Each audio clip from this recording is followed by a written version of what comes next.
Good morning friends, দেখো এখানে মাসি কীরকম পমফ্রেট মাছ কাটছে।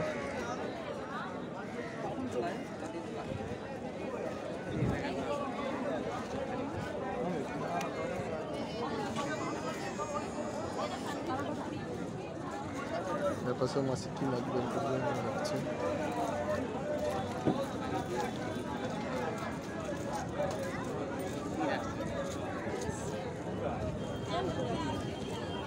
আছে এগুলো সব দেশি কাঁকড়া,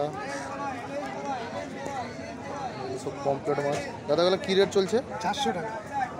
400 টাকা চলছে। এই যে দীঘা মোহনায় চাচা, কেউ যদি নিতে চাও মোহনা হলে চাচার সঙ্গে যোগাযোগ করবে, সস্তায় মাছ দেবেন। আর ইলিশ কী দাম যাচ্ছে চাচা? 1400 টাকা 1600 টাকা। ওটা কী সাইজের হবে? এটা 1 কিলো 200 300 1.5 কিলো। বাহ, একদম ওই মোহনার মাছ। মোহনার মাছ। আর ওগুলো 1300 টাকা। কত বড় বড় ইলিশ দেখতে পাচ্ছেন, 1300 1400 1500 রেট আছে। পমফ্লেটও আছে 400 টাকা রেট, এই দেখতে পাচ্ছ।